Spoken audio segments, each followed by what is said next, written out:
Évangile de Jésus-Christ selon saint Matthieu. Matthieu chapitre 3.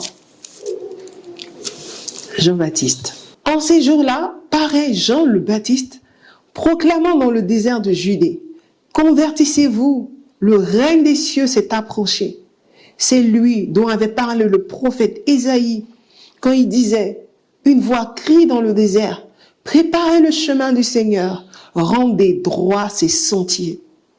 Jean avait un vêtement de poil de chameau et une ceinture de cuir autour des reins. Il se nourrissait de sauterelles et de miel sauvage.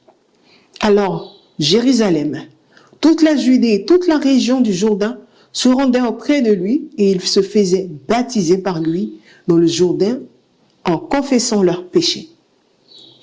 Appel de Jean à la conversion.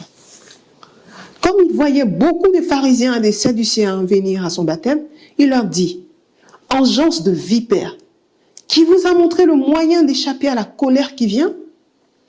Produisez donc du fruit qui témoigne de votre conversion.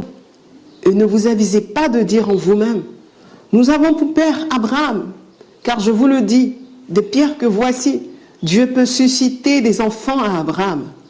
Déjà la hache est prête à attaquer la racine des arbres. Tout arbre, donc, qui ne produit pas de bons fruits va être coupé et jeté au feu. Baptême d'eau et baptême de feu. Moi, je vous baptise dans l'eau en vue de la conversion. Mais celui qui vient après moi est plus fort que moi. Je ne suis pas digne de lui ôter ses sandales. Lui, il vous baptisera dans l'Esprit Saint et le feu. Il a sa pelle à vanner à la main. Il va nettoyer son aire et recueillir son blé dans le grenier. Mais la balle, il la brûlera au feu qui ne s'éteint pas. Baptême de Jésus. Alors paraît Jésus, venu de Galilée jusqu'au Jourdain auprès de Jean pour se faire baptiser par lui. Jean voulut s'y opposer. C'est moi, disait-il, qui ai besoin d'être baptisé par toi. Et c'est toi qui viens à moi? Mais Jésus lui répliqua: Laisse faire maintenant.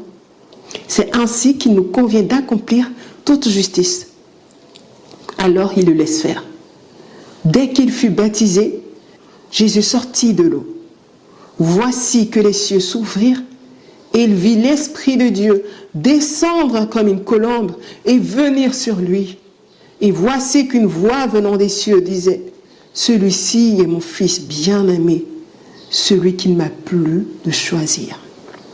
Acclamons la parole du Seigneur. Louange à toi, Seigneur Jésus.